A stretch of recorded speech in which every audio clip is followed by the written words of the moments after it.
What up, Whiskey Ginger fans? Welcome back to the show. If it's your first time joining the show, welcome to the show. We got a good one for you today. Like my man Steve Harvey done say, like it, subscribe it, leave a comment down below for the algorithm. I'm doing a couple pop-up dates. I'm doing May 22nd and 23rd. 22nd, I'll be in Edmonton, Alberta, Canada. Come on out, Canada. May 22 and May 23rd, I'm doing two shows in Winnipeg, Manitoba. Hard to say. Winnipeg, Manitoba. So Edmonton and Winnipeg, May 22 and May 23. And also, the Bad Friends, ladies and gentlemen, we're doing two overseas shows. We're coming to London and Dublin. London and Dublin, July 18th and 19th. July 18th and 19th, we are coming out to London and Dublin. Go to andrewsantino.com for my dates. Go to badfriendspod.com for the other dates. Come out and see us. Love you. In here, we pour whisk, whisk, whisk, whisk, whisk. You were that creature in the ginger beard. Sturdy and ginger. Like vampires, the ginger gene is a curse. Gingers are beautiful. You owe me $5 for the whiskey and $75 for the horse. Gingers? Oh, hell no. This whiskey is excellent. Ginger. I like gingers. Ladies and gentlemen, welcome back to Whiskey Ginger. My guest today is one of my favorite people on earth. I say that from my guest, but I mean it once again today. The Dice Man cometh. How's the collar? And he has arrived. The collar looks perfect. It's Andrew Dice Clay, ladies and gentlemen. He's on the show. Thank you for coming to the show. No, because collar up is a lot more meaning than collar down. You might not know that. No, collar up is a sign of respect, right? Collar up means you turned on. Ah. You're rock hard right now. You see what I mean? I get it. Yeah, look at it flat. It's okay. It's all fine. good. Yeah, it's nice. fine. If I'm out with my girl, Yeah. you understand? Yeah. You go flat like that. Right. You don't want to be bothered, Right. okay? Right. So you go flat. Respect to the girl. Right. But with your boys. You get on stage. This is stage. We're on stage. Stage, baby. You know, collar's up. It's If I perfect. come out on stage and the collar's down, that means I hate the crowd. You don't like the show of the city. Yeah. Yeah, I just hate where I am. I hate everything that led to it. Who gets a collar down? What city gets a collar down? No, it depends. It could be anywhere. Right. It just depends on the feeling, what I went through that day, that kind of shit. So note to your fans, if the collar's down, it might not be your favorite show. Yeah. But mid-show, the collar could get popped up, right? You No. can change. No, it's going to stay down. It's up to them. Ah. It's always the crowd. It's on You you. know, when you know, and you do know, you're a big-time comic now. Yeah, You well, ain't no not beginner. big time, regular. No, you're big time. Okay. You and Bobby, I got a history with Bobby. I know you do, yeah. You know, but what I'm saying is you're doing incredible stuff with your career now. Thank you. So, what do you get? What do I get out of this career? No. What's your name? That's McCone. McCone. What does he get because he's doing great? He gets the world. Anxiety. No. No? What do I get? Collar up. Oh, I get collar up. You understand? I like this a lot. Yeah. That's Bobby just Lee the gets way it collar is. down, is what I imagine. No, I love Bobby. Sure. He doesn't say everything the right way. You know what I mean? Like, Yeah. I've heard him talk about me on your show, and Yeah. he was actually talking about, and I was watching it, about when, you know, like I had Bobby Lee open for me. I had Steve Renazizi, Joe Diaz, all the new guys back, Right. 20 years ago that have now made it in their career. Ari, Sebastian, all these guys, Eddie Griffin. So I take Bobby Lee with me. I was playing Bally's. I did Bally's for like 30. So I take Bobby Lee. This is in Tahoe? No, this really? No, Vegas. Vegas. I know. You know I'm what I mean? teasing. I I'm like teasing. you. I know, I'm teasing. But you're already pushing, All right. I mean, who's the guy you brought up to me from The Godfather you were talking about? I when said came in here? Mo Green. I said Mo Green, Oh, ring yeah, a bell? yeah. Like, wait, you just talking. The guy from The Godfather, right? No, the man And who... you were playing golf with Mo Green. In I your played mind. golf with Mo Green. Mo Green is dead. That's number one. No. Even when they did The Godfather, that character, he wound up playing my father in a sitcom, that guy. But he had to be like in his, 50s when they did The Godfather. I was speaking about Mo Green. That's more closer to your heart. A gentleman that you work with, Mo Green. I don't work with a Mo Green. You don't work with Mo Green? No. Okay. Well, I'm going to tell him. I'm going to tell him that he's off. Yeah. He's off. Do you have representation? Yeah, Michael Green, you mean? Yes. Not Mo Green. Oh, so he doesn't go by Mo. He was saying that to me as if it no, was. he's my manager. Oh, Michael he's Michael. Green. Right. Yeah, so He doesn't get the Mo. Do you want to know? He never told me the Mo name. That's hilarious. Wow. Within the first 10 minutes, he says, call me Mo. He gave me the collar up with his nickname. He collared up his name for me. Got it. And the fact that he hasn't done that for you bothers me a little bit. And I am going to approach him about this and tell him it's a sign of disrespect. Fredo? Fredo. He's a little bit of a Fredo. You're my older brother and I love you. But never take sides against the family. See? You understand? Yeah. Mo needs to Anything know. you ever needed is in The Godfather. Yeah, it's true. Everything. Anything you need to learn is in The Godfather. Unfortunately, Santino was killed. So that actually is pretty harmful for me. That's probably the worst thing that could have happened. It shows that you really should think. You know how they say when you get angry, take a few seconds? Yes. Santino, Yeah. just fly off the handle. Mm-hmm. And look how it wound up. You get shot at the toll booth. Yeah. You know? That's why Michael was Michael. Brando was the Don. That's right. And Santino was never thought of to be the Godfather because of his temper. You understand? I need to learn from Now, when do. you get mad, do you just fly off the handle or do you think for a second? Ask the kid, how do I deal with it? He flies. I fly. Mm-hmm. I'm trying Well, maybe you learn something from the Godfather. a little bit. See, another lesson learned there. What is You don't want to show up at a toll booth and they start shooting 1,000 Tommy guns. No, at you. please not. You understand? and I don't know if anybody shoots Tommies anymore, but what's Andrew Dice Clay's coffee order when he goes to Starbucks, so I know for the future, so I can buy you a coffee before you come in here? All right, this particular coffee was Southern California now, right? Mm-hmm. So we're going Trenta cold brew, Trenta cold brew, 4 raw sugars, 4 raw sugar. and 2 splashes, if you understand, of half and half. Yeah, just little Not kisses. regular milk. Half and half only. Yeah, half and half. Give me that cream. Gives it a little thickness, Right. smoothness. And how many of these a day? Just the one. Just As you one. could see, I mean, most people would have finished it before they even got here. No. No, people do bring coffee in. I think it's coffee time right now. I have 2-3 cups in the morning, then I have 2 kind of at this I time had of day. hot coffee when I first got up.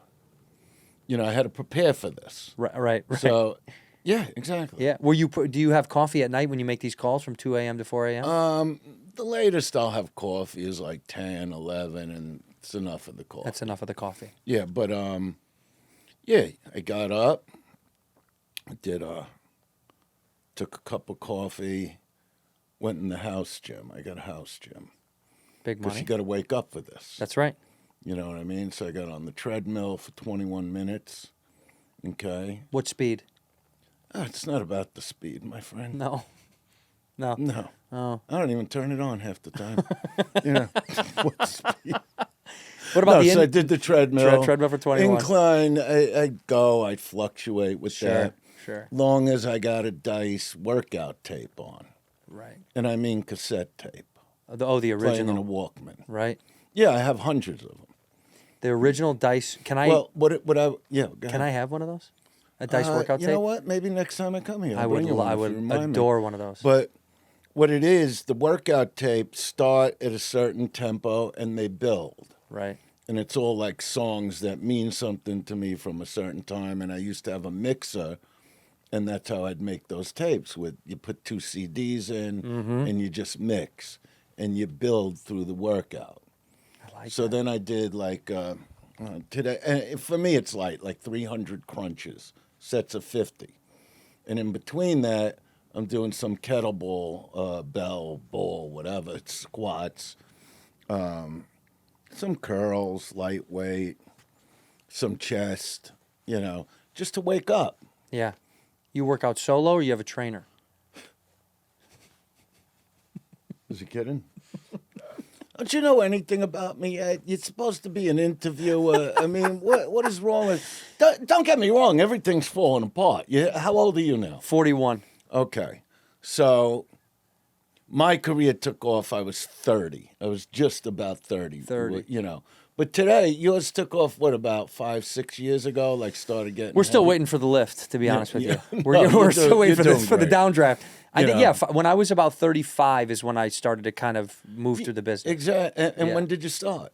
I was 22, 23 years old. Okay, so you started at a good age. I started Yeah. at 20. Right. You know? Yeah. And you were just consistent about it, right? Yeah. You Well, were- I followed a lot of the path that a lot of our veteran forefathers did. Like, you know, I went to the store, was the first place I went to in LA. Mm-hmm. I got my friend's truck. I didn't have a car. I drove up from Long Beach.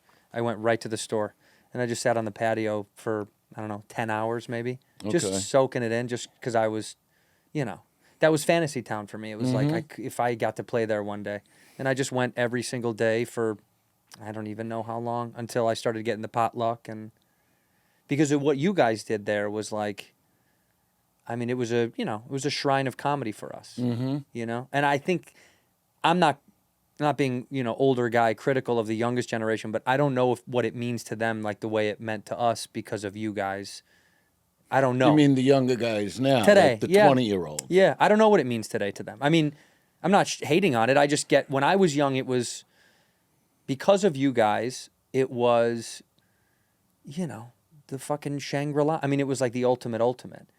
And I hope it's like that now for younger Well, you guys. know, I'm the first arena comic. You know that. Yeah, I You did did very a little well. homework, Yeah, right? yes, no, I know Like you rock very and well. roll arena Yes, comedy. yes, yeah. You know. Madison Square Garden. Yeah, The that's first. that's one.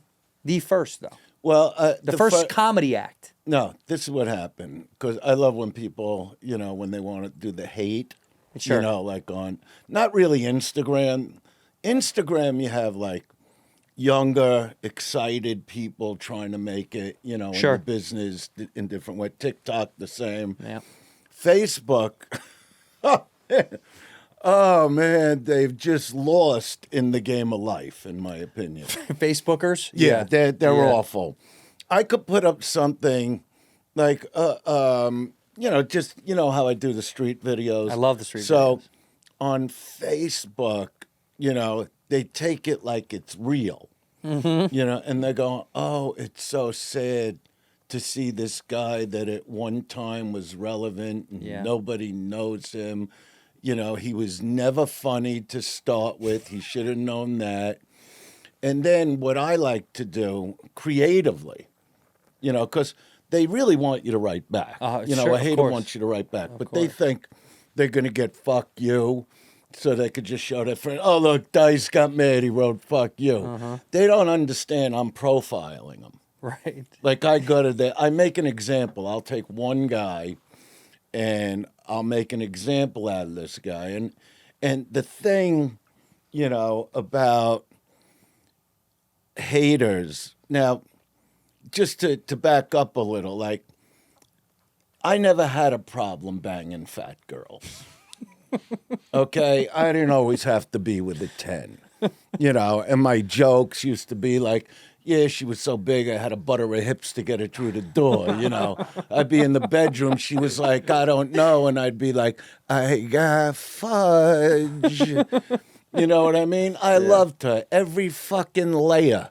You know, it was jokes like that, you know. Yeah. So I had no, you know, and they weren't always beautiful, you know. Sometimes fat comes with ugly. Sure. Yeah. Okay, so yeah, I even tell it to crowds. I go, I once banged a chick that looked very much like Shrek. and I didn't do it for me. I did it for the audiences so I could Right. tell them about it now. So anyway, I had no problem banging the fat girls, okay? But now what I have found is fat spells failure.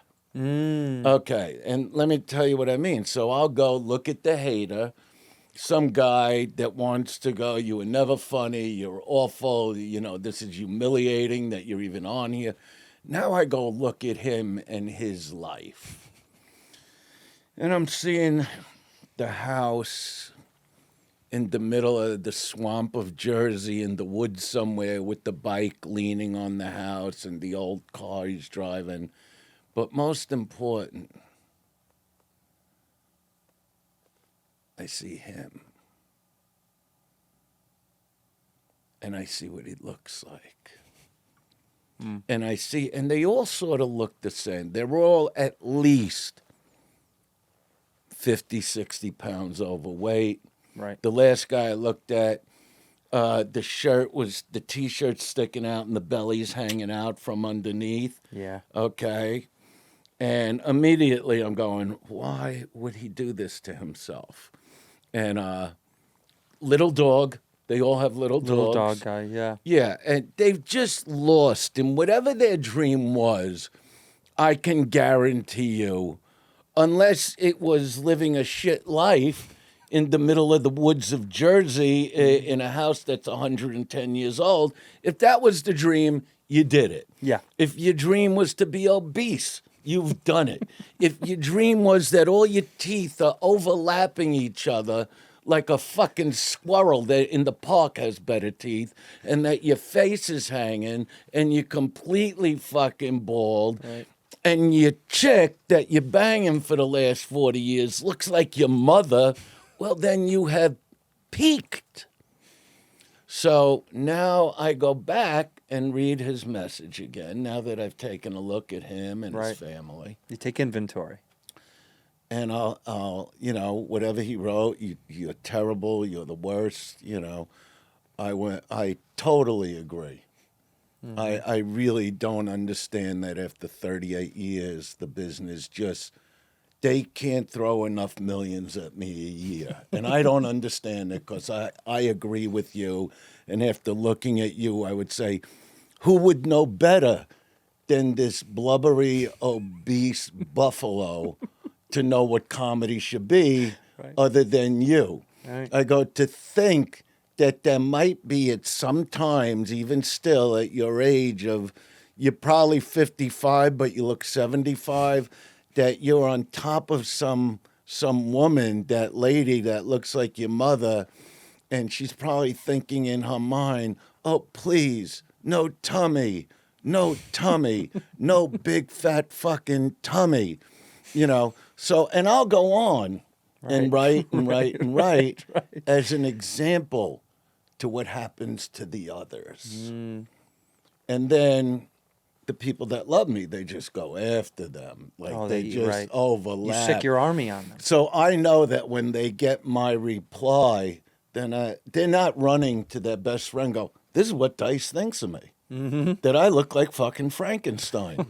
Yeah, this guy I'm actually thinking of, he had his head was as big as Frankenstein, only his teeth weren't as good as Frankenstein's. He wasn't in the shape Frankenstein is in. Yeah, Frankenstein was fit. Yeah. So to me, fat, like when somebody just decides I'm just going to be a couch potato and put on all that fucking weight and just sit in front of a TV watching whatever fucking team that's doing their dream, and you're just on the couch eating, just shoving it, you've lost. Yeah. There's no desire. There's no drive. See, to this day, I go after things. I love doing stand-up more today. And trust me, you're a lot younger than me. And, yeah, there were times, like I told you, I exercise, but there were times, like if I drop $100 bill, I look at that bill and I go, somebody's going to get very lucky in a few minutes because there's no way I'm bending over to get it. It's just not worth it to me when I got another one in my pocket. Let somebody get that 100. Bending and steps, I don't care how hard you work out. I don't care if you're pressing 1,000 pounds in the gym with your legs. Mm-hmm. The minute you get to a flight of steps, you're like, oh, man, really? It's not worth it. No, but you know what I'm talking about. Like, yes. you got a house now. You have steps. I have steps, yes. When you go up late at night, you're like, oh, man, I could do it. I think about... Just and I love exercise. I want the bed on the first floor then. Just stay on the first floor. Is that what you do? Live in a ranch, baby. Okay. Yeah. I love keep it ranch. I downstairs. had one in Vegas for a long time. You don't have a property in Vegas anymore? No. Why not though? You were Vegas for so long. No, I love it, but it was just time. I had the house for over 20 years, and during the pandemic, I got rid of it. Do you miss Vegas? Well, I haven't been there in a while, but I'm sure I'll be back. But I mean, you wasn't met that- Mo Green. I met Mo Green. That was a What do you piece think that we're working on? Not working? Not working, yeah. You know what I mean?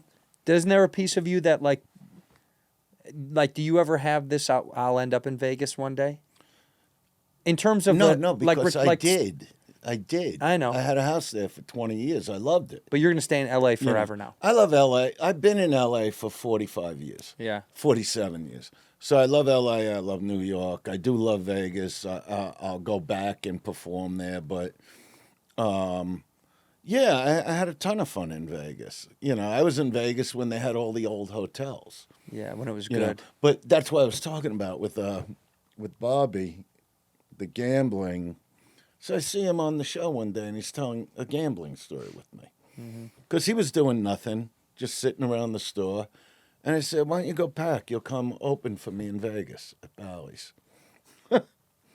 So he comes with me, and the night we go in, you know, I lose $250,000 playing blackjack, okay? It's a big hit. So you know how Bobby sits, like when he's on a couch, he'll sit like on the top of it. Yeah, he wants his legs up. Yeah. Yeah, like his feet will be here. Yeah. and his butt's on the bed. You know, so he's in my room now, and he doesn't know what to say. You know, and I'm going, what is your problem?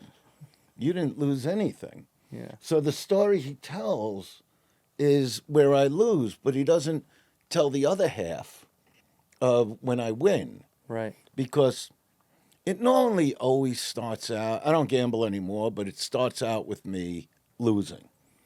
It's almost like starting your set. You got to start feeling the crowd and you're maneuvering through it. Okay. So basically I left there winning $750,000. So I'm watching the podcast going, why doesn't he if you don't know the whole story or if you forgot, why? And I will tell you, there were times I did lose like that, and that's how it went, because that's gambling. You got to be willing, you know, as I've told people in the past, I go, number one, any gambler that says they always win is just lying. Right. Because it's a gamble. Right. So there's good times and bad times. But to win ever, you have to be willing to lose everything in front of you in order to win. Yeah. And I'm that guy that's willing to lose to win. Because you can't play with fear. Fear gets you nowhere, not at a gambling table, in life. You're afraid to go on stage at the Comedy Store? Well, you're not going to have a career. Mm-hmm. You know, you got a band, you're not out there playing, I'm afraid to go. Then what are you playing for? Mm-hmm. You know, you can't have fear. You got to just go for, and you know about this because, like I said, you're very successful now and killing it. You know, because I did talk to Bobby at the store one night about him and you, and he was going, well, we're doing, you know, he was like shy to say it to me because he knows what I've done. Yes. You know, and he goes, we're doing like 5,000 seaters, you know. And I go, all right, that'll build.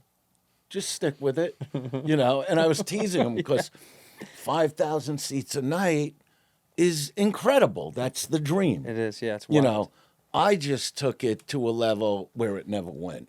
Yeah, ever. You know, and I loved doing it. I did over 300 arena shows, and those tours would sell out. And if I put 20 cities on tour, they're gone in a matter of an hour and a half, 2 hours. Just 500,000, 700,000 tickets, whatever it would be. And that went on for years. And then I got like claustrophobic.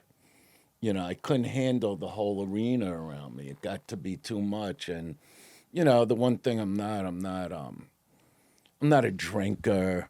You know, I'm not a druggie. That's not my thing. Right. You know, I did this with a straight head. You know, going on, like you say, at the Garden. And this guy didn't even take like a hit of pot to relax, a sip of wine. That was the dream when I came out here to really become an actor. And I used like the Comedy Store, instead of going to acting school once a week, I would use a comedy stage and just develop my own method of acting every night of the week, as many spots as I can get. And, you know, because but the dice thing was building along with it. Right. So when I used to watch comics, see, you're animated. You're not Bobby's animated, you know. Years ago, I'd watch these comics on stage, and when I'd go back to Brooklyn, my mother would say to me things like, "So what do you think of the comedians out there?" I go, "Well, you know, they're okay." I go, "But in 5 minutes, I'm walking out of the room. I go, they know nothing about performance. They just do their jokes. I can't just stare at something not moving." And I come from, you know, before I was a comic, I was a drummer, singer, dancer even. And so I knew about using the stage. So when my mother would say to me, "So what are you going to do with that?" Because she's where I get that edge and that attitude, you know. I say, "I'll just become the Elvis of comedy." You know, I understood it because that's who I studied. Him and, you know, the biggest drummers like Buddy Rich and Gene Krupa and, you know, and then there was like Led Zeppelin with, but Muhammad Ali, bigger than life stars and Stallone, Travolta. So I used all that, you know, and it created, when I got to the arena level, a very exciting show for people. Critics at that time wouldn't talk about the musical part of the show. They just wanted to go after, like I was considered the first cancel culture. Only there was no name for cancel culture, you know, but I just kept going and that was it, you know, but I went through my problems with all of it. In here, we pour whiskey. This episode of Whiskey Ginger is brought to you by Squarespace. I've talked about Squarespace so much, you're probably like, we get it. Well, you don't, okay? It's incredible. Back in the good old days, I had to create a site on my own using my stupid little fingers and my dumb little brain. And thank God for Squarespace, because they offer services that almost no one else has, with cutting-edge design and these great SEO tools. They help you get discovered fast, no matter what you're selling, what you got on the internet. Squarespace SEO tools has you set up to be optimized, indexed with meta descriptions, so you get shown up more often for the people that are looking to buy or book you or your stuff. They also have great video features on there. And what I really love, they do email campaigns. Huge. All the tools you need to engage your clients, promote your services, and grow your businesses are built in with these email campaigns. So you can blast out whether it's a new product or you're going somewhere or you're doing something new. You must try this. So give it a whirl. If you've never tried it before, you're definitely missing out. Go over to squarespace.com for a free trial. When you're ready to launch, use the offer code WHISKEY to save 10% off your first purchase of a website or domain. Once again, squarespace.com. Check it out. When you're ready to launch, go to squarespace.com/whiskey. To save 10% off your first purchase of a website or domain. Use that offer code WHISKEY. Hey, I'm here to tell you about KICKOFF. Look, credit is a reality of all of our lives, no matter who you are, where you're from, what you do, how tall you are, how big your shoes are. KICKOFF is here to help you out, with the most popular plan being $5 a month. Coming out of college, I was in debt real bad. Had pretty bad credit. And that happens to a lot of us, no matter where you're from or what you do. KICKOFF Premium has even more powerful feature-packed plan for $20 a month. KICKOFF gives you a credit line for just credit building and reports it to the 3 major credit bureaus. KICKOFF helps you quickly improve the key factors that determine your credit. People don't know what that is. Your new account immediately diversifies your credit mix. Good stuff. Each on-time monthly KICKOFF payment builds payment history. Better stuff. And because your monthly payments are so small, your credit utilization, the amount of credit you're using, gets healthier fast. That is all the good stuff.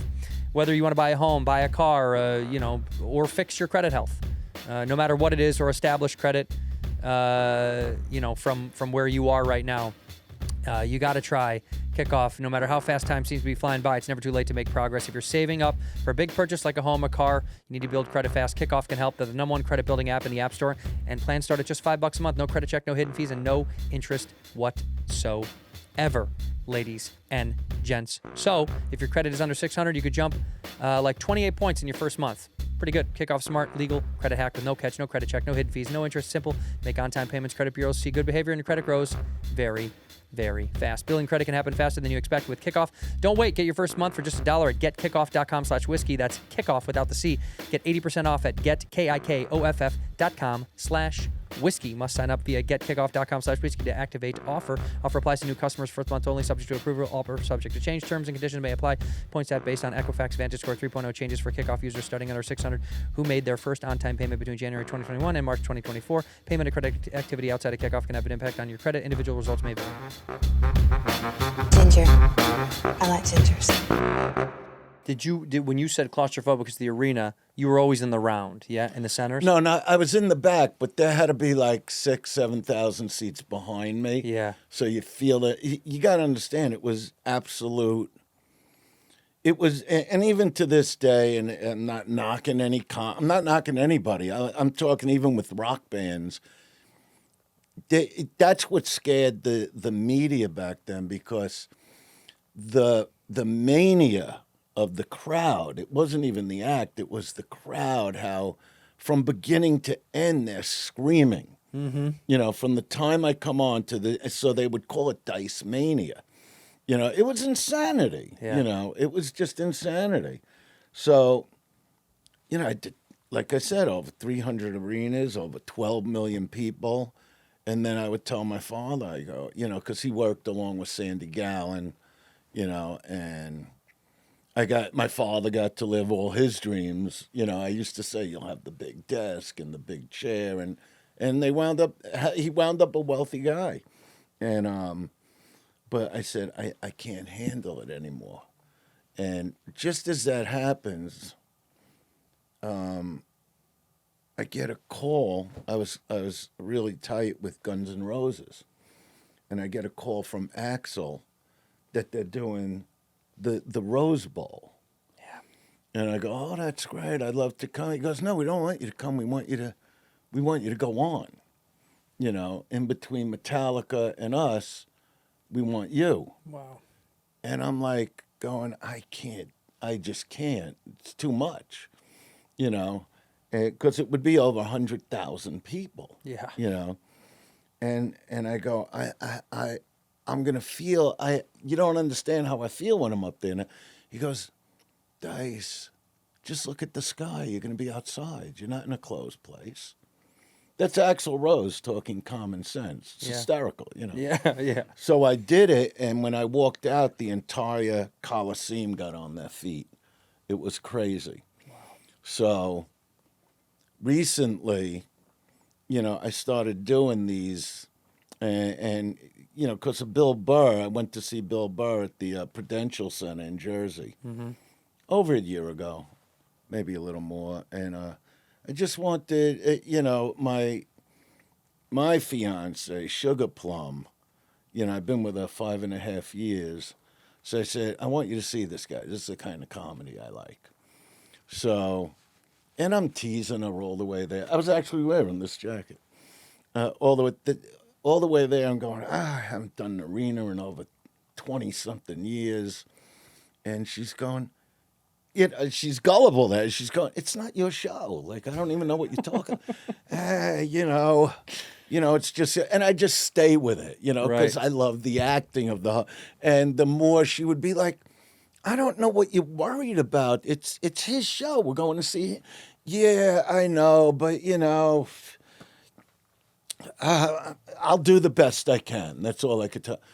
But the joke was on me, because when I got there, Bill gets up, big smile, goes, Dice, I'm glad you're here. He goes, you're going to do time, right? And my stomach dropped. Because the last time I did an arena was in 2000. I went back to New York and I did the Beacon Theater and the Garden in the same week. Wow. Yeah, last week, last game of the World Series, Yankees playing the Mets, a Subway Series, sold out the Garden again. You know, but I did the Beacon on the 20th of October, 2000, and then the 26th was the Garden. Because my agent didn't believe I could do the Garden. That was the joke. Because I put out a new album, and he calls me up, this is in 2000, and he goes, because the album, every copy was off the shelves day it came out. I hadn't done an album in a long time. And it was called Face Down, Ass Up. And he's like, what's the move, man? You know, I go, book the Garden. And there's a pause on the phone. He goes, the Garden? He goes, last time you did Westbury, which is 3,000 seats, you know. He goes, you did half a house. What do you mean the Garden? You know, I go, I'm telling you something. I know better than you. You know, he goes, why don't we do the Beacon? You know, I go, the Beacon's going to sell out in 20 minutes. That's why. He goes, well, if it sells out in 20 minutes, we'll book the Garden. We'll move the show. All right. Long story short, the Beacon sold out in 35 minutes. 3,500 seats, 35 minutes. Wow. And then he talks to, I tell him, you got to move the show, which he knows he can't do. He never thought the Beacon would sell that quick. Mm-hmm. So he calls this legendary promoter, Ron Delsner, who, you know, he's in his 80s now, but he did all those Gardens and Nassau Coliseum and anything in that New York area he would do with me, the Meadowlands. So Delsner says to him, he goes, obviously Dice knows something we don't. You know, let's put 10,000 tickets on sale. And the first day it was basically 8,000 tickets gone. Then they announced the Subway Series. Tickets slow a little bit. And then on the day of the show, Delsner's calling me going, is it okay if we open up the back? I know how you are about getting close. I go, do whatever you want. All I wanted to do was get pictures and let my sons, who were 6 and 10 at the time, just at least see their father go on in an arena rather than them being their ages now and just hearing that whole story. Right. I wanted them to take something in. And the agent was, I'm still with the agent. He goes, so in other words, man, you want to do the Garden for a photo op with your kids? And I go, yeah, call it whatever you want, but that's what we're doing. And we did it, you know. So now here we are, 2024, okay? I'm thinking it's all a big joke, teasing my girl. And Bill's like, no, you got to go up there. He goes, I go, I don't even know what he goes, whatever you want to do, Dice. So I go, maybe I'll just introduce you to something. Whatever you want. Stage is yours. So, you know, I just start working my head over a little, you know, and then the minute the intro, his bodyguard brings me the undisputed heavyweight comedy king, the crowd already starts to cheer. And he says my name, and they went berserk. And once I was up there, I could have done 2 hours for that crowd. And then it happened. Then, after, that's when the switch went on again, going, all right, I'm going to go back into these giant monster rooms, just stay physically fit, and I'll start doing shit. So, I don't know, couldn't have been 2 weeks later. Who do you think I get a text from on a Monday night? GNR's road manager, Tom Mayhew, going, we're going to be, it's, what's it called now? It was Giant Stadium, MetLife Stadium. MetLife, yeah. MetLife Stadium.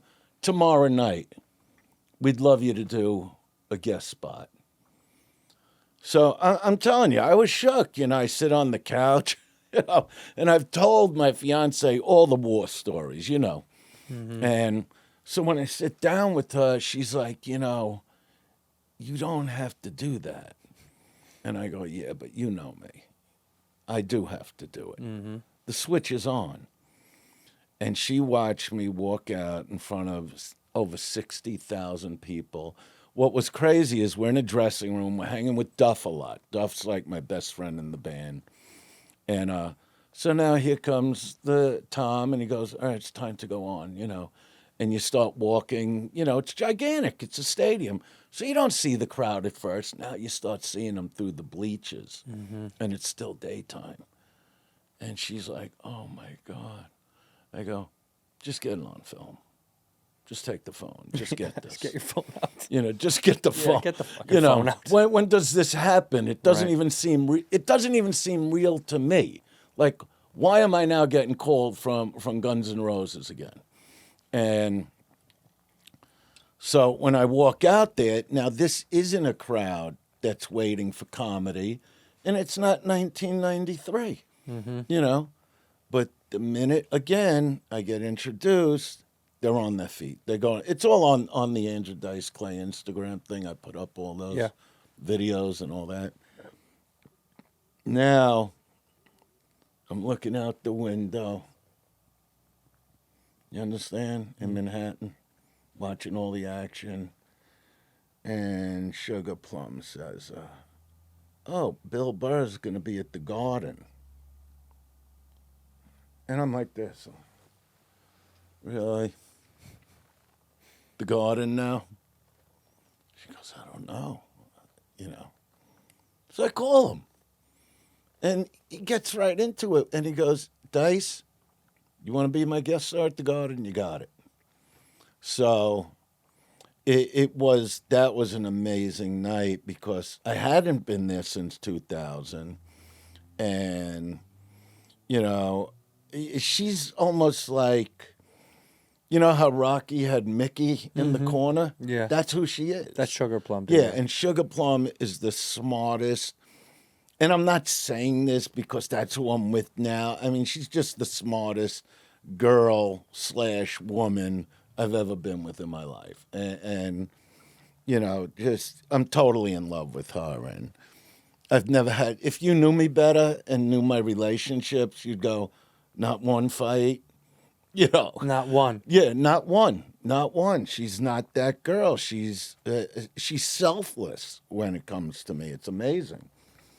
But she comes, I'm in the living room. It's late. It's like 1:30 in the morning. The Garden's the next day. She comes, sits on the couch. I won't tell you what she was wearing. But she says like this here. She goes, "I know what you're thinking." And I go, "What?" She goes, "You don't hold back tomorrow." She goes, "I know you're thinking about that." She goes, "He's a great, great comic, but he also knows who he's putting on. So you go out there. That's the house, as Joe Rogan says, that's the house Dice built for comics. Mm-hmm. Every comic wants to do the Garden, It's crazy. I never realized that when I was doing those things, that this would happen, this explosion of arena comics. Yeah. It's amazing with Shane and Bert and all the guys doing it, Rogan, everybody.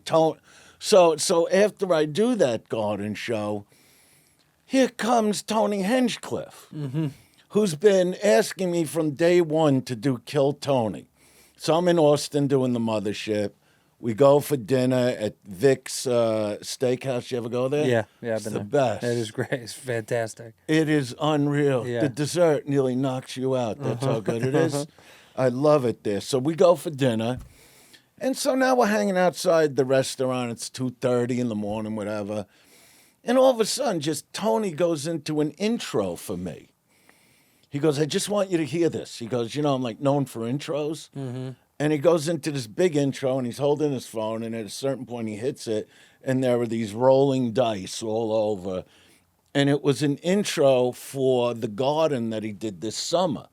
He was going his live podcast into Madison Square Garden, and he goes, you have to do this, And I'm like, I'm not going to make you ask 100 times, Tony. I go, but the thing is this, your fans, they're like in their 20s, early 30s, Yeah. And he goes, he almost wanted to smack me. I could see it. He goes, who do you think's tuning in to all those, videos on Instagram? 90-year-olds? Mm-hmm. TikTok, 90-year-olds? Right. He goes, those are your fans now. And I'm going, all right, just watch the act tomorrow night. If you see a bit or two you like, and we'll do the Garden. And I've never seen anything like his podcast, because for me, forget about my set. I did my job. I killed it, and I was thrilled I did it. And I did it for the 2 nights, actually. But to watch that show, have you seen any of the live? Oh, yeah. You know, when he brings on these guys. It's like Ringling Brothers, the Ringling Brothers, Barnum and Bailey circus of stand-up. Yeah. That you have to That's watch. true. It's the greatest thing I've ever seen. It's hard for me to watch a bunch of comics, but this, I never saw anything like it Yeah, it's before. a show. It's a show. It was it's unreal to me that he took it to that level, and then we did it again on the 30th and the 31st, New Year's Eve. So I was supposed to do this Elvis thing, Jailhouse Rock. I've been rehearsing it. I bought the whole outfit I got from the 68 comeback special. And now I get to Austin, and I'm told by one of the musicians gets to me, and he goes, oh, yeah, we can't do that because we don't have, like, clearance on that. Yeah. So I'm like, okay, not a problem. I enjoyed the rehearsing anyway. I've done this my whole life. So I go on the first night, which is the 30th. And then for the 31st, I told Tony, I'll just go up and I do this toast where it's New Year's Eve. I hope everybody's having a great time. They'll yell. I go, so hold up your glasses. I just want to toast everybody. Happy New Year's. Here's to all of you. Sucking my dick. Oh, that's all it's supposed to be, right? Right. So, the one thing about the Plum, she gets nervous when I have to do something big. She gets nervous. She gets more nervous than me. Sure. You know. And so we're sitting in the makeshift dressing room, and the show started New Year's. And I just take out a pad. I'm just like looking, you know. She goes, what are you looking at? She doesn't talk like that voice. You know. What are you looking at? She's an old Jewish manager. What are you doing? What are you? Put it I away, go, no, I'm guys. just checking out my notes. She goes, because she's like by the book. She was her whole life in advertising, corporations. You know, she's a certain way when it comes to business. So Right. if that's what I'm supposed to do, that's what I'm supposed to do. Right. So, I mean, we're so different. She's corporate, and I'm just a loose fucking cannon. Yeah. Yeah. You know, it's You're- what made my career, okay? So I go, no, I'm just looking at some notes. She goes, but if you're just going to do the toast, right? So I go, okay, listen. I go, there's 18,000 people out there and millions watching on streaming. You know, that's how, you know how it goes. I go, do you think I'm actually going to go up there and not perform? You know, do you think I'm not going to kill that crowd? And the bit I did, I can't do it here because it's such an intense bit, but I took the crowd because I did, The Undertaker was on New Year's Eve. All right. So I come out there and I do, The Undertaker, I fucked them, big laugh. Okay. Now, the kid that was on before me, I don't know his name, but he was killing it with the crowd, with the panel. And so I do The Undertaker and I get the laugh. And then I pause. This is New Year's Eve. And I look at Tony and he gets a look in his face like, what? You know. And I go, oh, I shouldn't have come out here. I'm sorry. And he's looking. You don't know what this. And I look over at the band. I go, I'm not looking to bring anybody. And now you feel the crowd is, they just come down to zero halfway through this bit. I mean, you could have heard a penny roll down the aisle. That's how quiet. Because I know on the punch, they're thinking one thing, and I'm going to throw something else, and it's going to make the room explode, which it did. You know, but it's such a great bit that I can't do it. It's one of my main bits, and you know, so but just the look in Tony's face, like he's gonna ruin the show. But I didn't ruin the show, and I walked off. You know, it was amazing. And but I always look to do. But all right, I'll give you one. I give a fuck, right? Okay, so Mo Green. Mo Green. Okay. Yeah. We're talking for a couple months, and you know how huge a manager he was. He retired for a minute. Yeah. So he had the firm, and then he had another gigantic man. He's like one of the top managers of the last 40 years. And all the guys on his roster were crazy. Yeah. Kinnison and yeah. Yeah. Yeah, had everybody. Martin, you Yeah. know. And rock bands like Korn. Cat Williams on his gigantic. rise. Yeah. Okay. But then he retired, and the way I tell the story, I go, he came into the business sort of looking for me, you know, and I got a call from my agents because I'm looking for what I call the rainmaker. Because now I've decided, just go giant again. Just build up and go giant, you know, because I know how to do that. I know how to navigate it. But you need, I nearly went with Doc McGee. You know, I called him. He's a rock and roll. He's a legendary rock manager, but great guy. But he just made $1 billion deal for Kiss, so I think he could relax. But I got to know him. Yeah. You know, because I'm watching the Bon Jovi, you know, a documentary, and when my girl asked me, what'd you think? I go, what I think is I just saw my manager. That's what I think. I'll get Doc McGee. Mm-hmm. I go, why go with a regular manager when I could get a manager that knows how to build gigantic bands? So the McGee thing doesn't work out. He's out with his grandchildren on his boat. He's living that life. He's in his 70s. And then I get the call from Mo. And, you know, I'm already in the process of this build, but I know how great Michael is as a manager, and also loves to laugh his ass off. And, you know, he just, you know, he was with Sandy Gallen. That was my manager. You know, he was like that, and Rotenberg, all the Brillsteins. He's one of those guys. Yeah. And he also has a laser focus that matches mine, you know, to get where we want to go. And so when we start talking, it's just this instant energy. And we go for dinner one night because I'm bothering, you know, he's in L.A., I'm going, you don't understand. And there's nothing against you or any. I think you're a great comedian. Thank you. But Dice has an ego about him. Sure. I mean, I do. That's it. I did something. I was the first of a kind. I know I did something nobody else ever did, and I knew I could do it. And even back then, Mitzi thought, that's never going to happen. It's not self-deprecating, you know. She used to criticize your act? Well, she said it's too tough. And it's not self-deprecating. Comics is self-deprecating.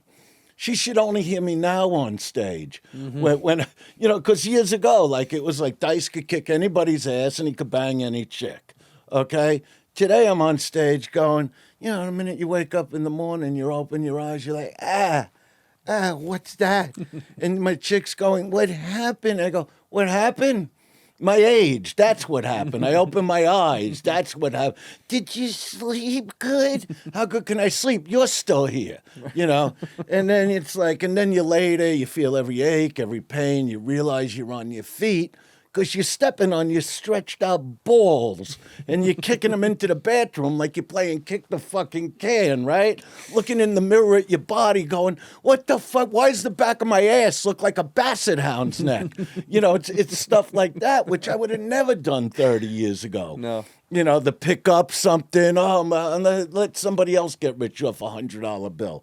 So anyway, I'm on the phone with Green for about a month and a half going, look, I go, I don't know what it is in me, but I still have an unbelievable fire inside of me.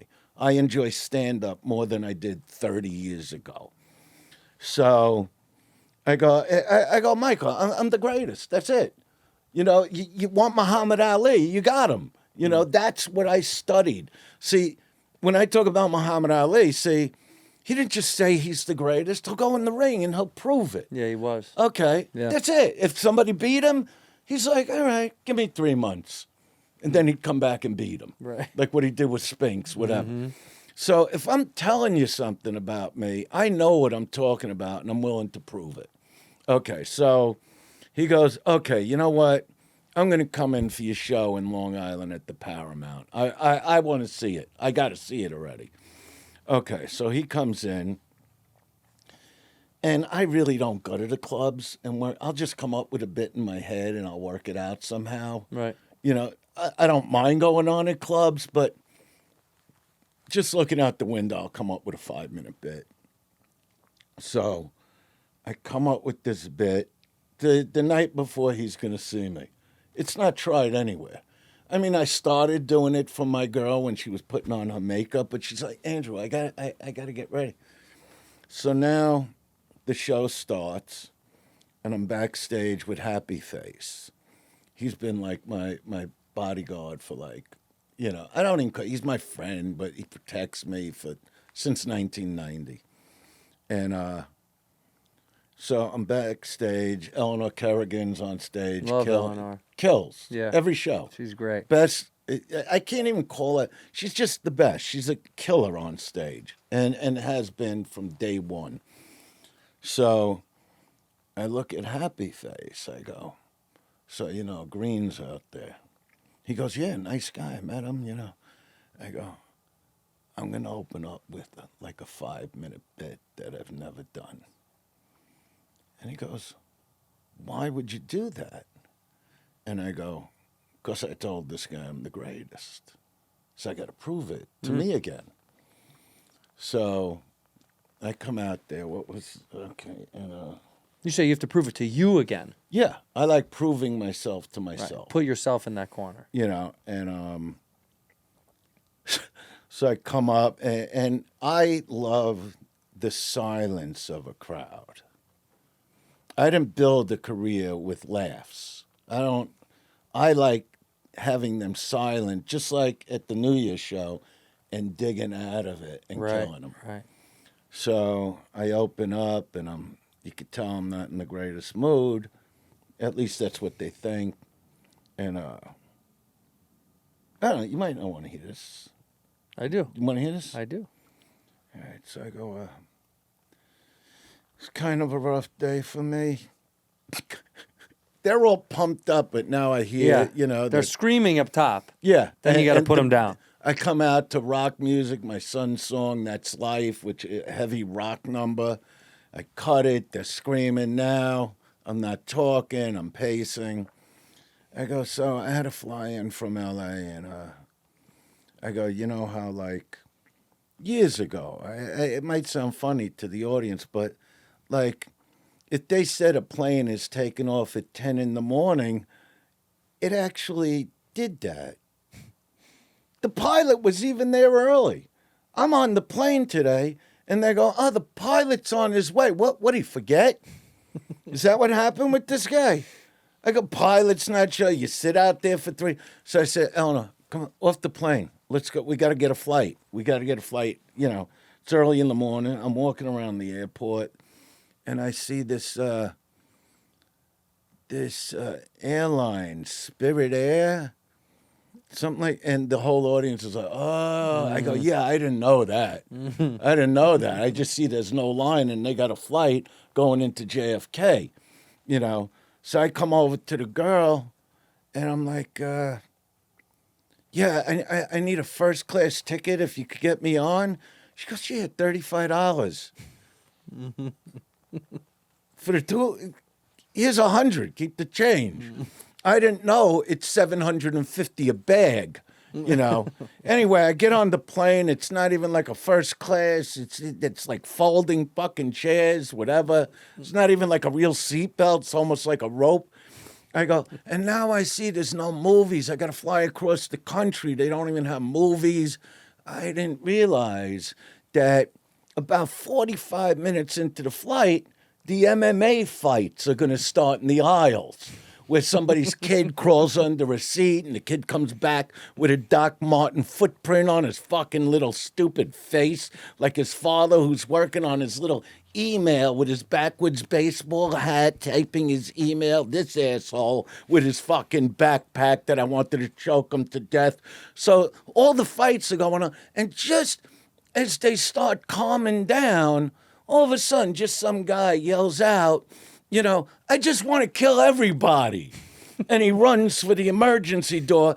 That's when first class and last class, because there's no like real coach. It's almost like they're standing like on a train, standing up. They bond together to rip this guy off the door. And all of a sudden, this I never saw on a flight, where the pilot comes running down the aisle swinging, just swinging and yelling at the guy, I'm going to end you, motherfucker. And he starts beating that blood. Blood was hitting me. He's giving this guy a beating like Joe Pesci in fucking Casino, you know. And then he gets up, he grabs the stewardess, sticks like some red duct tape to tape it, gives her a kiss, and he just goes, love you, baby. And he walks away. And 10 minutes later, they go, we're on our final descent into JFK. I go, I never had so much fun on a flight, and it never felt that quick before. So I do that bit, and it gets the response, you know. And even Happy Face is looking from the side like, and then I start the other stuff, you know. So when I told Green, I go, you know that whole Spirit Air thing? I go, it's never been done. I didn't do it anyway. I tried to do it, and my girl's in the back of the Escalade going, it's true. He was looking out the window thinking of this, you know. He goes, it's not even like a joke. It's a bit. It's not even like one joke if it fails. Yeah. It's a long bit, and even on stage, it's longer because I put more details into it. Yeah. I'm just doing it. But if you're going to say you're something, you got to be able to prove it, you know. You can't be a shit guitar player and go, I'm like Stevie Ray. No, you're not. You know, you're like a fucking retarded guy playing the fucking guitar. Don't ever pick it up again, you know. But that's what it is. So I love proving myself. That's why I even like to go to the gym and work out. You work out? Yeah. That was the beginning, by the way. Yeah. Right? When we started. No, I'm saying that was the beginning with Mo, that you started. Now you organize the tour from that, right? From that moment. Well, no. Now you're building out the arenas now? Well, that will take a minute. Yeah. You know, because you got to do it the right way. You got to build it, you know. I like things to, you know, when I get in front of an audience, I really like it to be exciting for them. Yeah. That's why I don't like, when I see a comic sitting, you know, I get really angry. A sitting comic? Yeah. Yeah, it's tough. It really bothers It is. the fun. It's little, especially if the guy isn't really that good. Right. The only comic that it should have ever sat was Paul Mooney. That was it. He was phenomenal. He was aces. Chappelle sits sometimes. He can kill from a stool. You know what? I'd like to see it. Yeah. You know what I mean? Yeah. I mean, he's great, yeah. But I never saw him do that. But I just know that when people are paying, you know, a lot of money and it's 20,000 people, 18,000, you know, give them a show. That's what I always understood, and just really giving a show. In here, we pour whiskey. Shopping is hard. I hate it. Well, I found a better way. Stitch Fix Online Personal Styling makes it so very simple. Pimple. I've talked about the story one time. I took out some money, went to a department store, tried to go buy clothes, saw someone I recognized, walked out immediately. I don't like shopping. I get freaked out. I get panicked. Figuring out what style you have is overwhelming. I have basic style, and that can be communicated very easily because all I have to do is give my stylist my size, style, and budget preferences. And I order boxes when I want, how I want. No subscription required. And my stylist just sends me pieces that I like, plus outfit recs and styling tips. You keep what works and you send back what you don't want. It is so simple. It's a joke. You have a personal stylist without all that expensive money of the fancy fashion stylists in New York City. No stores, no crowds, no stress. Just personalized looks you'll love. Stitch Fix makes it all so very easy. I do very much enjoy getting a box of Stitch Fix at the house. I get to rummage through there, and I do outfit try-ons, my OOTDs. I go, babe, get in here, OOTD. Do you like this shirt with these pants? And she's like, no, you look fat. And I'm like, thanks a lot, I'm keeping it. Whatever I don't want, I send back to Stitch Fix, and it's all on them. It's simple and easy. They understand you. You tell them your preferences. You got to try it out. Make style easy. Get started today at stitchfix.com/whiskeyginger. That's stitchfix.com/whiskeyginger. Look your sharpest with Stitch Fix today. Oh, I'd love to tell you about ZocDoc. Ladies and gents out there, if your back hurts, your foot hurts, your neck hurts, your nose hurts, and you don't know where to turn to, and you don't want to go to just another urgent care because they shuffle you around, you got to try ZocDoc. I did. I moved to a new neighborhood. Loved it. Didn't want to go back to the old hood and go back to my old doctor, also because he was old, an old doctor. He was my old original doctor, and he was getting old. And I wanted someone new. And I'm telling you, ZocDoc is incredible. It's a free app and website where you can search and compare high-quality in-network doctors and click to instantly book an appointment. Talking about in-network appointments with more than 100,000 doctors across every specialty. Okay, mental health, dental health, primary care, urgent care, much, much more. You can filter for doctors that take your insurance that are located near you, good fit, and appointments made through ZocDoc can happen quick. Typically within 24 to 72 hours of booking. I got one same day. Ooh, whoop. You can even score those if you're lucky enough. It is incredible. If you never use ZocDoc, you don't know what you're missing. And I'm here to tell you, it's so simple, so convenient, and it is exactly what you're looking for. I had to go to a urologist because I'm getting older. They got to check that stuff out. And I had a little search and poke, little pinch and poke, and he said, you're all good. But he was great. And I found him on ZocDoc. Thank you for that, ZocDoc, for a doctor that was in network and close to my new home. Stop putting off those doctor's appointments and go to ZocDoc.com/whiskey to find and instantly book a top-rated doctor today. That's ZocDoc, ZocDoc.com/whiskey. ZocDoc.com/whiskey. Ginger. I like gingers. I can't even say the words. I just always, after I got grandfathered in for being canceled, that's why I just say to this day whatever I want on stage. You know, that's who you are. Yeah, I love what I do, and it doesn't I did some stuff about getting older. There's nothing dirty going on there. You know, but if I am talking about sex, if I'm talking about, all right, let me just. All right, you know how you got all the dating sites today? Do you ever go on them? Mm-hmm. Yeah, he's on all of them. Yep. So it's like. You know, so I do a bit about that, and, you know, which is, I don't know, from last weekend. I go, it's amazing. I go, today, you know, I see my own sons doing swiping. You know, there's no connect. You swipe to your left if you think she's just a big, ugly cow and you want nothing to do with her. Or swipe to your right if you could see just blowing your load all over her. I go, see, I don't know about you. You got a steady, you married? I'm married, yeah. Okay. Are you a romantic guy? I don't know. Am I romantic? He knows. He's around. romantic. Yeah, sometimes. Yeah, sometimes. When the time is right. See, I'm really that's the side of me you don't know. That's your romantic guy. Yeah, I'm really romantic. Yeah. Like extreme. Believe it or not, I'm not even kidding around. Like you go out of your way to do shit. Yeah, like I don't wait for Valentine's Day to get my chick flowers. But let me tell you something, when I go in, I get her flowers all the time. Right. Like more times than you'd imagine, believe me. I'm sure. And like for Valentine's Day, I had like a little sit down. I told the florist we're going to need some time to talk about this arrangement. Oh, what? You made it a thing. It's always a thing. Okay. But Valentine's Day, it's got to be special. Okay. You know, and so, but my thing, as far as romance, like years ago, it wasn't swiping. You understand? It was about the chemistry. You go out with the girl. Right. You know. You woo them. You sit with her in the restaurant. You know, she'll tell you how much she eats like a bird. I only eat salad. Mm-hmm. And then they pour an entire bottle of ranch dressing.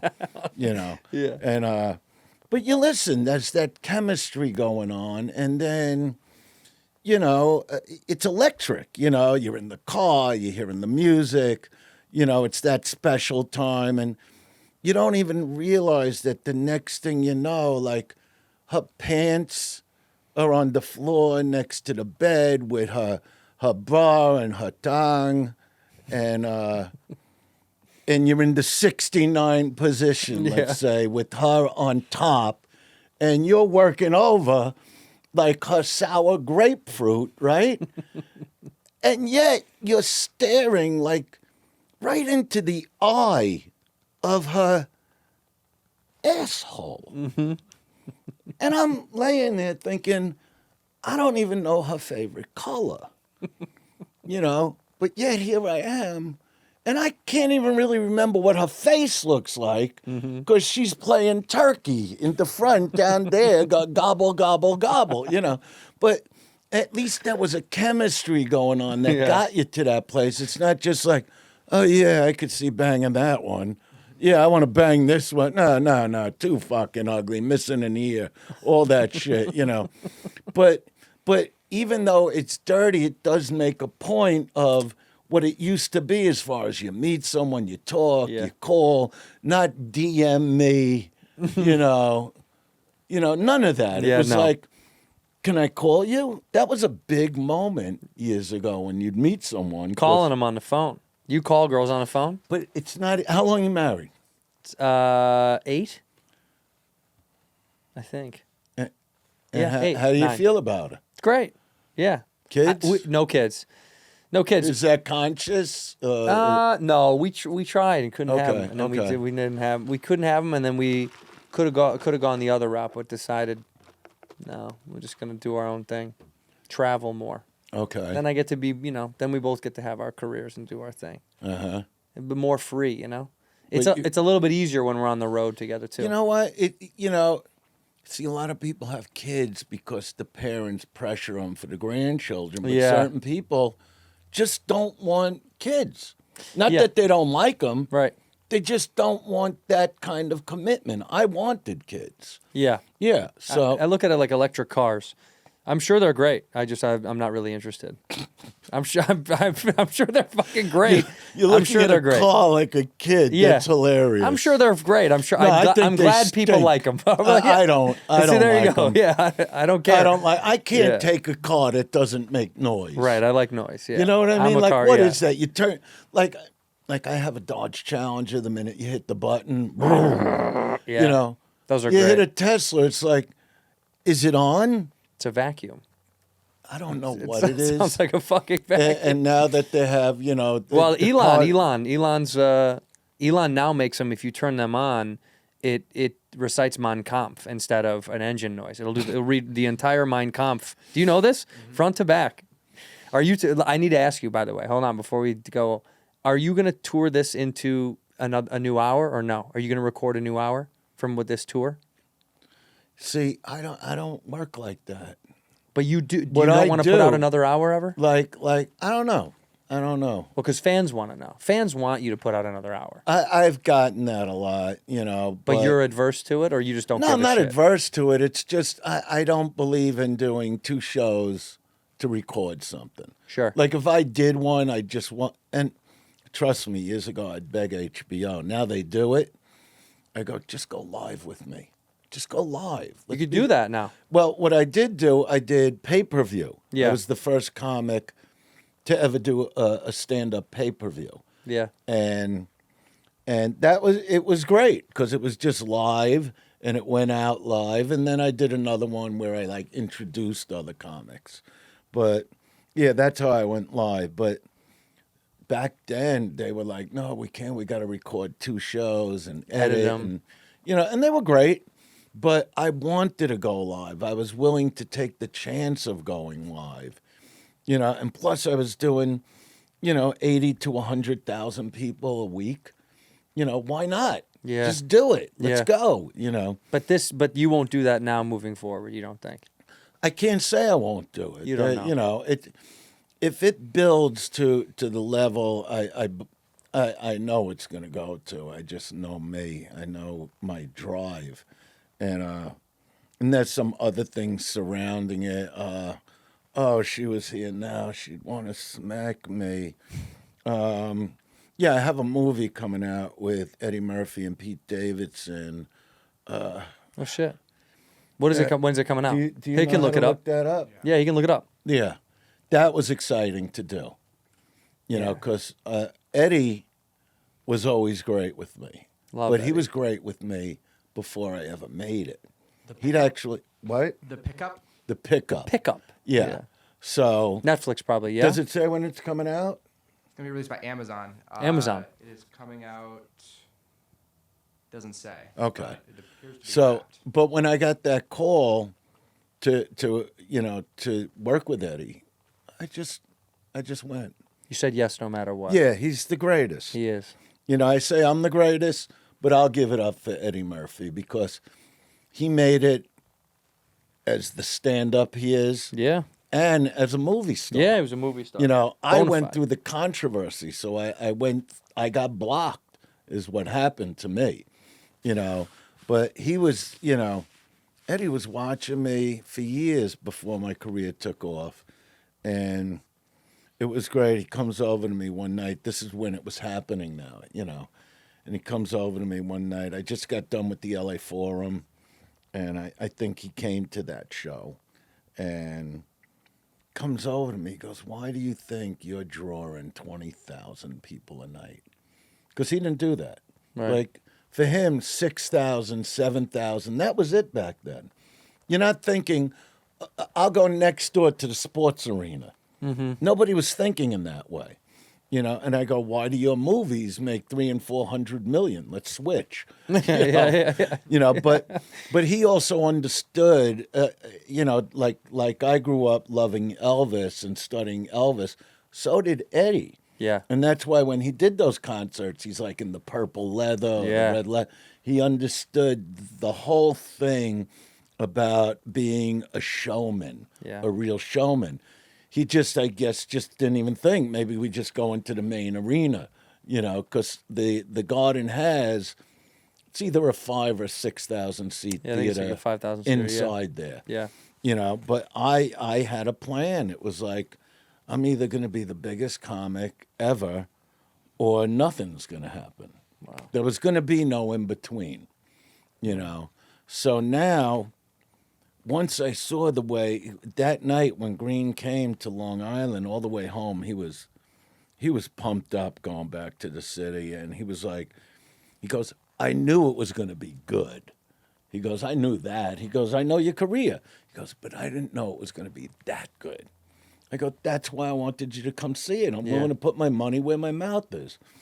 So the next night we go for dinner at this Italian place I like to eat at. And it's really just me and Green in there. And we're strategizing.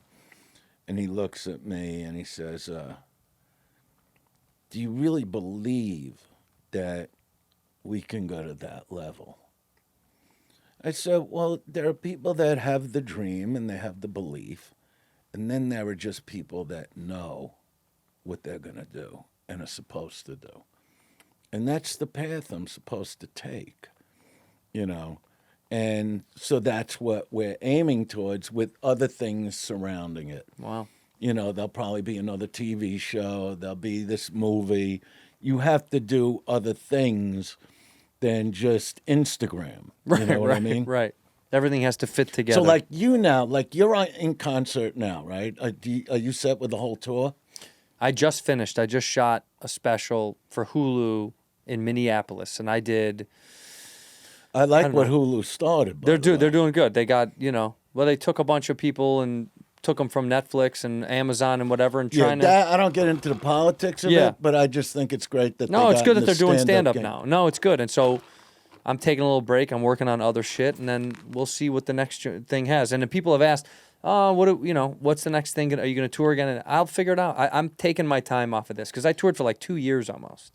So I need to sit down for a little while. But also understand that, you know, even though you like you said, you put together a new hour. Yeah. That's what you did. Yeah. But don't think that the fans, the real fans that you initially got, don't want to hear the other stuff. Yeah. If I do beginning to end all new stuff, if I don't do the Mother Goose stuff, you know, they're going to leave the show going, well, it was good, but, you know, he didn't do the riddles, you know. They want to hear the hits. Yeah, it's like the way I say it to them, I'll go, you know what I go, I know how you people came to know me. You know, I just know. And I go, but it's like, I get it. It's like if you went to see Billy Joel and he doesn't sing like just the way you was. You know, I love you just the way you was. Yeah. Over there, whatever. So you would leave that show going, it was great, but why didn't he sing his original hit? They want to hear the hits. They want to hear the hits. I don't care if you're a rock star or a comic. They want to hear. You know, there are times I throw in real old classic Dice bits. And, you know, I'll tell them after I do the bit that basically, you know, I'm sorry I did that. I don't do that anymore. You know, but I'll do, you know, you know, like when I talk about, you know, like trans testicles. You meet the girl of your dreams, you whine or dine, you put your hand up a skirt, you hold in a tree trunk, and they go crazy. And then I go, but forget I said that because I don't do those things anymore. It's not nice. You know. How timeless. How it comes right back, huh? Yeah, and you know, when like even the new school stuff, like, you know, when I talk about like, you know, during the pandemical, you know, which is what I call it, you know, I hate it when what was the name? COVID? Yeah. Yeah. Number one, if you get COVID today, you're just an asshole. You know, that's what I think of people getting it today. It's like, I haven't heard of a cousin of mine, right? Stewie, not Stefan, all right? So he calls me up. He goes, you're not going to believe it.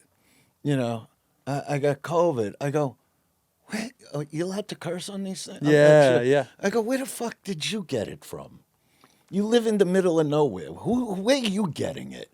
You know, but it is funny to watch like your family and friends age. Mm-hmm. That's why, you know, we all got to age, but I do love being in a gym and exercising. Are you keeping it right? You know, yeah, 'cause like I say, the fat just spells I've given up. Right.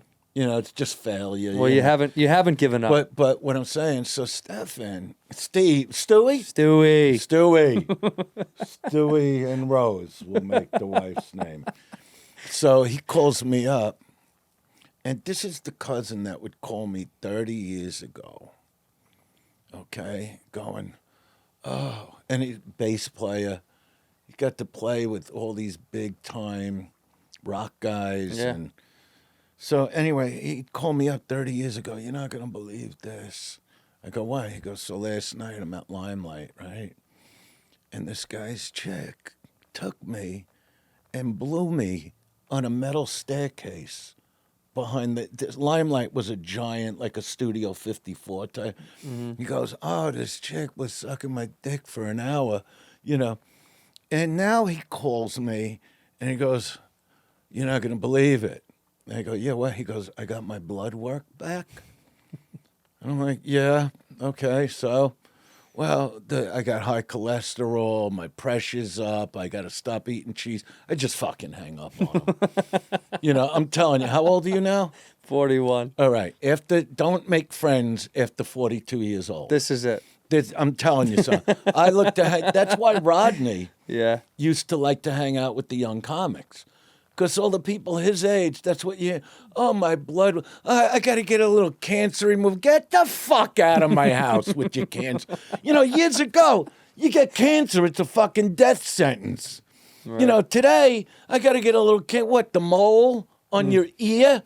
You call that cancer? You know, my father came home, I'm not even kidding, and I do this in the act, but I'm not even kidding. So this is when I was a kid. I was like 12 years old. So he comes home, went to visit his friend Frank at the hospital, and Frank had an operation. And today, everything's about a procedure. Everything's like pussy. You know, everything today is just soft and, you know, just fucking pussied out. You know, I got to get a procedure. Years ago, you say to somebody, I got to get an operation. Yeah, like what? What happened? It's interesting to hear it. Right. When they say procedure, yeah, who cares? Who cares if you see the sun come up? You know, so, you know, so my father comes home, my mother's in the kitchen smoking, like she smoked like 120s. You know, I went to hundreds, that's it. Right. I wasn't smoking at 12 though. Just Not yet, yeah. And so my mother's there and she's like, so how's Frank? Like she cared. If she cared, why didn't she go visit with my dad to the hospital? Right. My father's like, you know, he's all right. I mean, he's a vegetable, which is the greatest word. When was the last time you heard somebody call he's a vegetable? Yeah. Oh, it's a.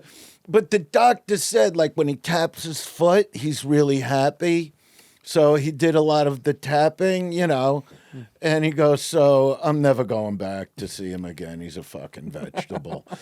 And it would just, I just look at my parents, and I wanted to say to my mother, like, you know, you didn't even go with him. What do you care how Frank's doing? You hate Frank.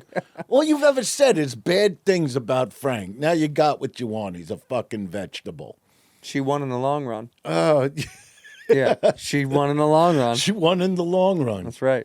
You know, and then, you know, yeah. No, I just love what we do to, you know. Well, Isn't it the greatest it's the just best. to do what you want when you want to do it? Well, like what you just said. What did you say?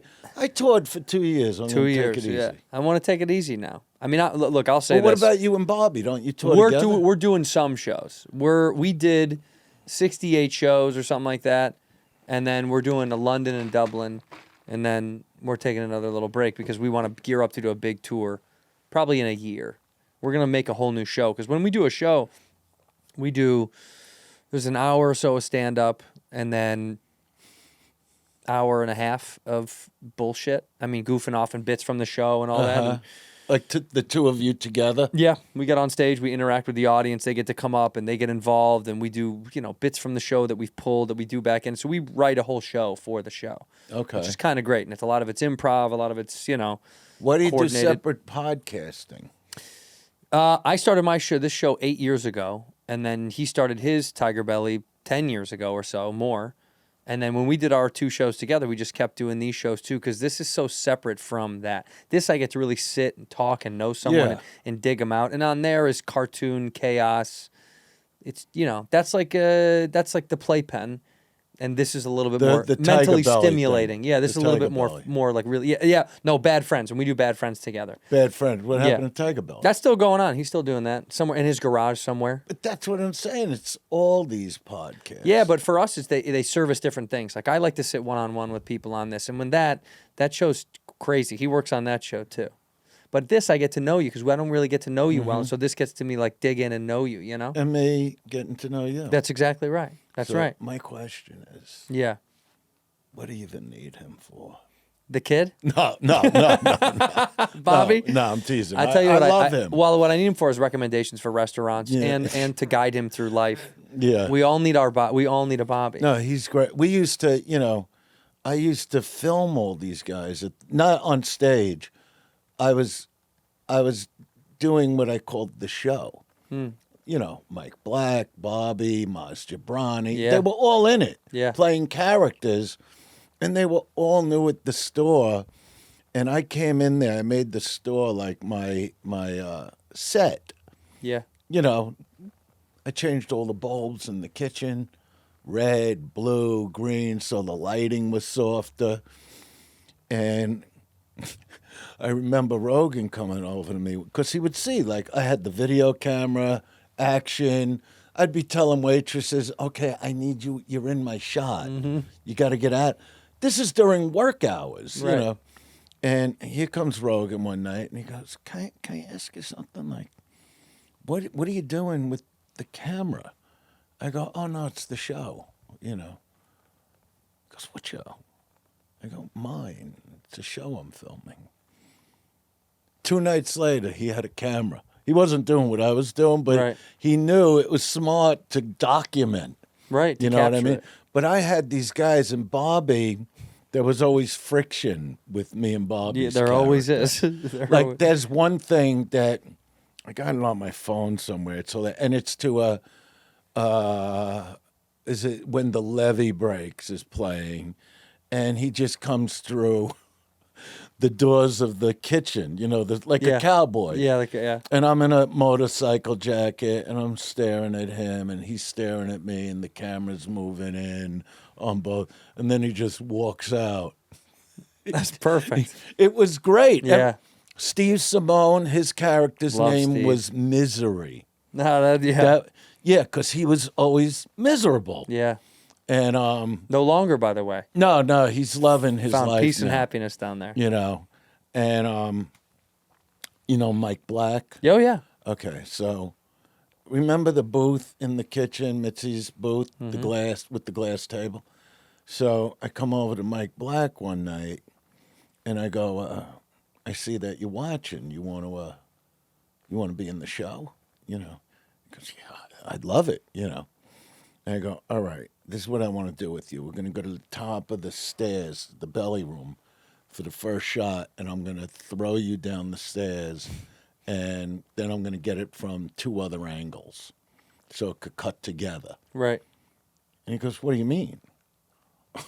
I go, I'm going to throw you down the stairs. And Eleanor's standing there because she was part of the show, you know. And he goes, why am I getting thrown down the stairs? I go, because that's going to be your entrance into the show. Mm-hmm. He goes, I don't want to be thrown down the stairs. Well, then you don't get on the No, show. no. So I said to him, I go, why not? That's what you do. Right. He goes, what do I do? Somebody told me he was a stunt man. Oh, shit. So I'm just figuring this is nothing for a guy like this. You know, this guy jumps off of buildings. You know, I just want to throw you down a flight of steps. Which, when I told, he goes, who told you I'm a stunt man? Just the greatest. And He's no stuntman, by the way. no, he's no stunt Yeah, no, man. he's no stuntman. He knows how to put a picture of himself on a shirt, though. That, Right, that is. But That is so correct. all the guys were in that, you know, and at the time I wasn't supposed to be like going with Eleanor. Mm-hmm. So Steve Renazizi would spot us like hugging and stuff, you know, and running to tell somebody. Snitching. And it would just go on. And Maz Jabrani, so he plays the foreign comic. He does that well. And so our first scene together, you know, he's just coming into the Comedy Store in the parking lot, and I'm against a Cadillac and a motorcycle thing. I go, hey, you. You know, it's so much fun to watch these. Because the comics would gather around a monitor that I'd bring to the Comedy Store to watch the edits, you know. So here he comes, you know, I go, hey, you. And he goes, can I help you with something? And I go, you're the foreign guy from the middle or something? And he goes, the Middle East. And I go, yeah, well, I'm from Brooklyn. And he goes, I might be coming there. And I'm looking, and I might be waiting. That was the intro. That's great. And then one night, remember the phone? Oh, yeah. There was a phone. Oh, yeah. So the light above the phone, I put a red bulb. So you know I it was always ringing. wanted the phone lit red. Right. So he's on the phone, and I come over like I go, I got you. I got you. You think you were going to fool me like you're fooling everybody else here? And he goes, can I please finish the conversation with my mother? You know. And then one time, Renazizi is using the urinal in the original room, and I come, and Maz is on stage, and I come in there. I go, you're not going to believe it. He's on the stage right now. He's going, who? And he's zipping himself. I go, the foreign comic. He goes, he's a great guy. His name's Maz Jobrani. He's a great, so everybody had like misery would come through the back doors. Go, I'm going to fucking kill him. He was always aggravated. Can you still see these now? Yeah, I have it all. You put it all up? No. No. Why don't you put it up? Because you don't really put it up. Don't put it up. I get it. But in this generation, he tells you they want to see all that. No, well, now and then, some clips I have on my phone. So, like, how Ari with the skateboard? Oh, yeah. I got a few good ones with him. Number one time he went down Sunset and bashed into the back of a truck, which was great, a parked fucking truck near Mel's. That I want to see. Another one is where, and I had him do it, the swinging doors of the bar, kitchen. yeah. If I did it one angle, I must have done it 10 different angles of him coming through those doors. He smacks up and he's on the floor, and I just walk by and I go, stupid. But just you see him keep hitting the door over, it just repeats. I think you need to put it all up. One time, my kid, he was like 9 years old. He told Ari off as they're playing foosball. That Ari says to my son, who's now 30, he goes, I don't think your father's funny. They're playing foosball, And my kid's like, what's that? He goes, I don't think your dad's funny. He goes, really? Have you done the Rosemont Horizon in Chicago? And Ari's looking, he goes, have you done the Philly Spectrum? Have you done the Rose Bowl? And Ari, this is to a little kid, he's going all insecure. He goes, I work, and he walks away. Oh, so much fun we had with all I want to see these. Wherever these are, you got to put them up. I gotta have someone cut it. Exactly. Have one like this kid. Have him People cut it. always ask me about it, and the few things I do have on my phone, I put up sometimes. And Ari and Bobby, they would fight. Oh yeah. In this notoriously.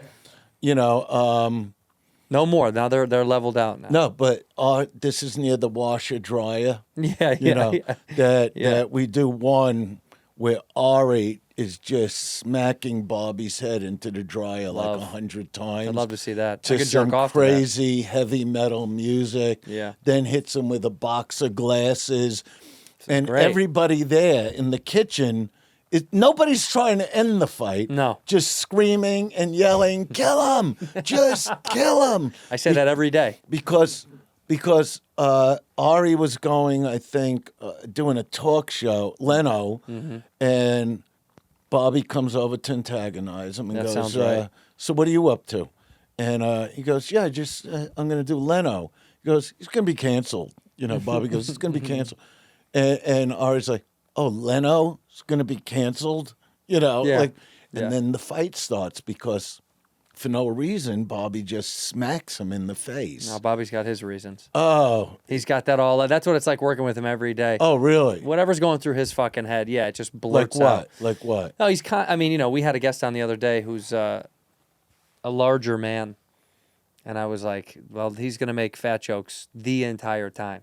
And literally within the first he did it the whole time. He couldn't stop. That's what it is with that guy. It's a beautiful marriage, and I'm happy that he's my work husband. But it's also a fucking nightmare. I don't want to talk about Bobby. Let me say this. Okay. I want to say this. Okay. I want to say I appreciate you coming on the show. It means a lot to me because Thank you. And I'm excited to see what the next chunk is for you, regardless of if you put it out, make an hour out of it or whatever. But I do think this second birthing of you again, of whatever you want to call it, of your kind of coming back out in your own way, is big and good for the comedy community. Yeah, so I've been thank having you a for great coming time. back. I think I'm excited to see it and excited to see continue on to the thing that you profess it to be. Thank you. And I love what you guys are doing. Thank you. We're going to keep trying. We're going to keep trying to grow. All right, so let me say this. I appreciate you coming on. We end the show the same way. Look in that camera right there. Okay. And you end the show by saying one word or one phrase to end the episode whenever you're ready. One word or a phrase to end the episode. Well, not Stefan, right? It's Stewie. Stewie. In here, we pour whisk, whisk,